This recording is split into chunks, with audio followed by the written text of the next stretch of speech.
What's up, epic gamers? We're back with another season of the Auto Beam Championship. Now with fancier cars, even fancier graphics, and everyone's second favorite Dutch host doing the voiceover. This round we're tasked with building a practical, oversized and safe-ish family car. It needs to seat a lot of people and also have room for a lot of stuff, despite it being owned by a single mom with 2 kids who both left the house.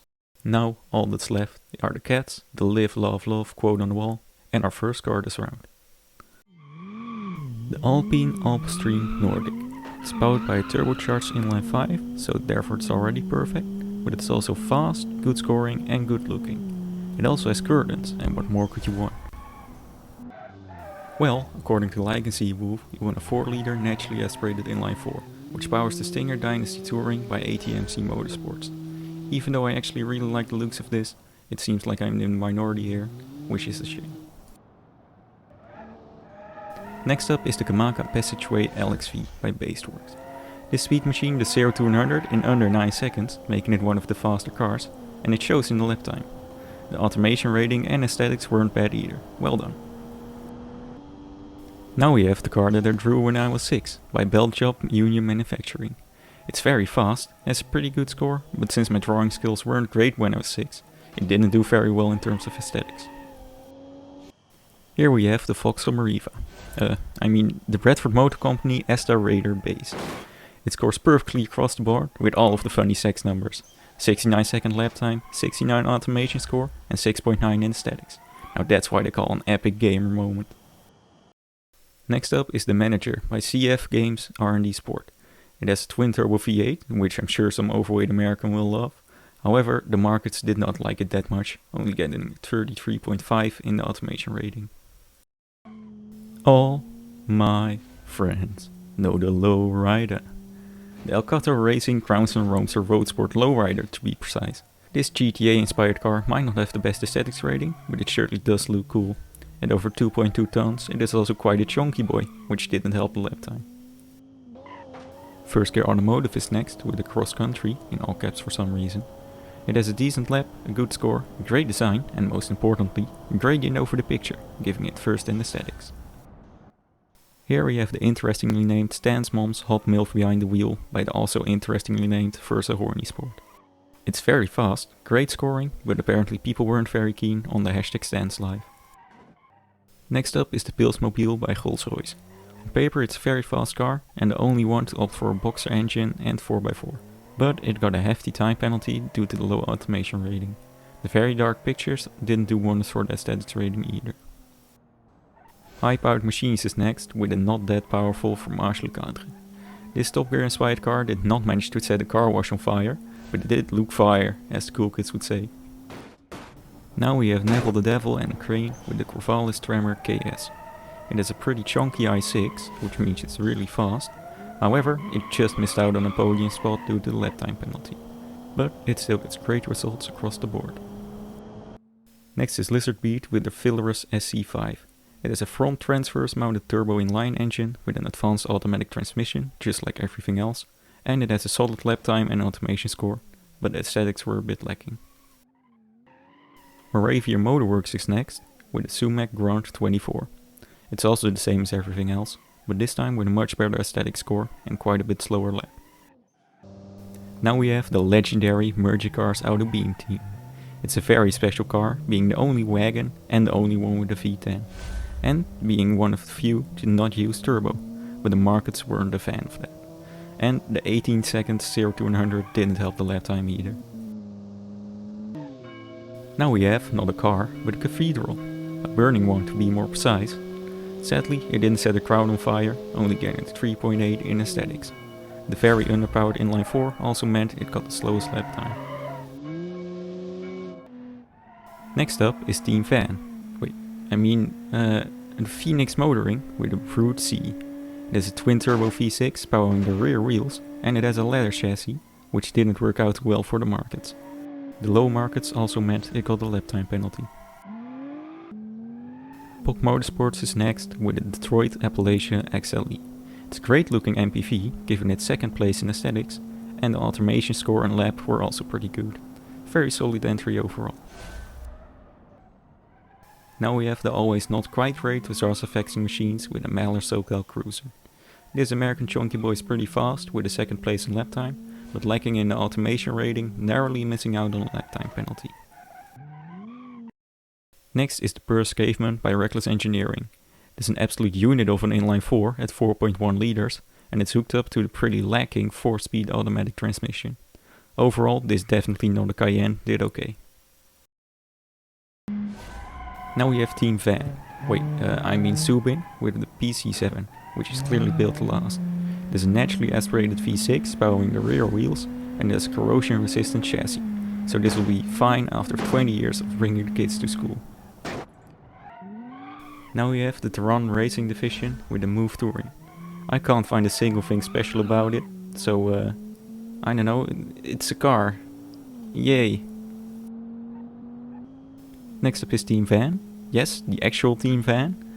It has decent scores overall. It has headlight wipers, so it's amazing. And it has not quite centered text in the logo. Now we have Triple R Manufactory with the Journey LX. It had a pretty good lap time, but it got a hefty penalty due to the low automation rating. It also did not get entered into the aesthetics, which is a shame because it looks great. Twongy Works is next with the GMI Inca 3.8 V8. As you would expect, it has a 3.8 V8 and it also weighs 2.2 tons, so it's perfect for every American. Next up is the Ashura by Vickers Armstrong Factory Racing Division. It is very light, giving it great lap time, and it also has great automation rating. The aesthetics wasn't that good, however. Next up is Volcano Motorsport with a Pro Palace Turbo.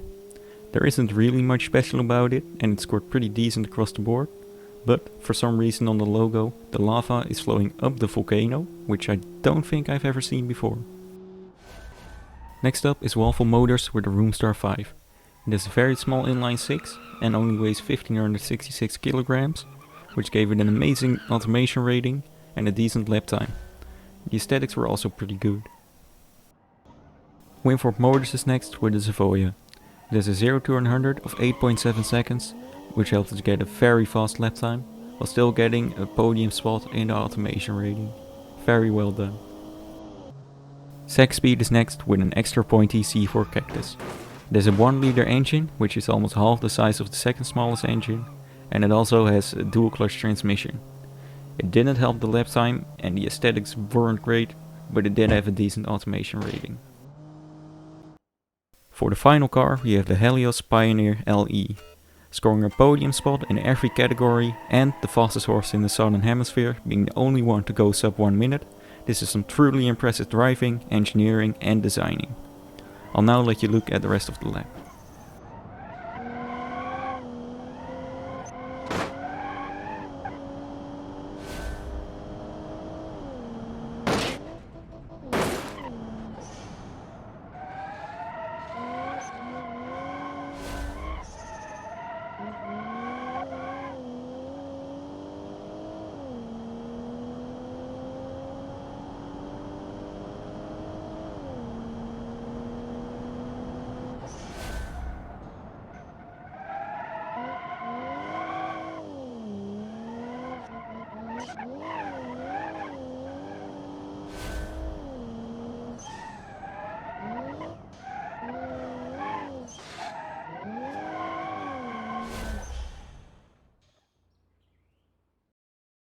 Now for the round results. You have Helios in first with a staggering 82 points, Kitsune Fizzle is second with 68, and third is shared by Sarsa Faxing Machines and Winthorpe Motors with 63 points. For fifth, there's a three-way tie between First Gear Automotive Development, First Horny Sport and Pog Motorsports at 58 points. Alpine follows them at 56 points, and Vickers Armstrong Factory Racing Division is 9th at 55. Waffle Motors closes the top 10 at 51 points, and he's followed by Team Van in 11th. In 13th we have Impulse Automotive, who sadly missed out on a lap time. There are also some more ties. At 21st with Terran Racing Division and Volcano Motorsport, 25th with ATMC Motorsports and Speed, and last with Quattro Motorsport and Westing Grand Prix Engineering. Now for the lap time results, we have Helios in first and second, with Stork getting a 59.5 and Critical Set getting a 1 minute 1.6. In third, we have Ya Boy with a 1 minute 1.9, closely followed by Delta Z, I'm Care, and Nev, who would have been in second if it wasn't for its 1 second penalty. In seventh, we have Razarza, followed by Ken Shapiro, I'm Car again, this time filling in for Belgium Union, and John Fenway finishing up the top 10.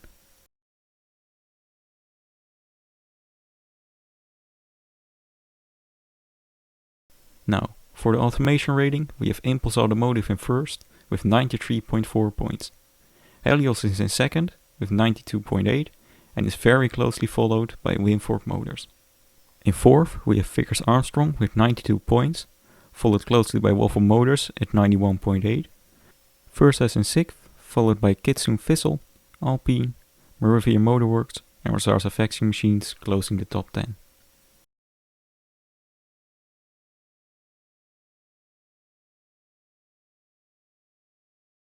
Lastly, we have aesthetics. In first, we have First, Gear Automotive Development, with a massive lead over Polk Motorsports in second. In third, we have Helios with a 7.02, followed by Kitsune Vissel with a not quite 6.9. In fifth, we have High Powered Machines with a 6.8. In sixth, we have El Cato. In seventh, Bradford Motor Company. In eighth, Merivian Motorworks with a 6.5. Alpine with a 6. And finishing the top 10, we have Razarza Vacuum Machines with a 5.8.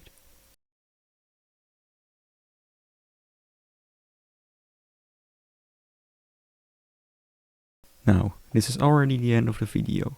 Normally you'd get a bunch of championship standings, but since this is the first episode, it's all the same. Soon TM will be back with more results, this time with Need for Speed Racers.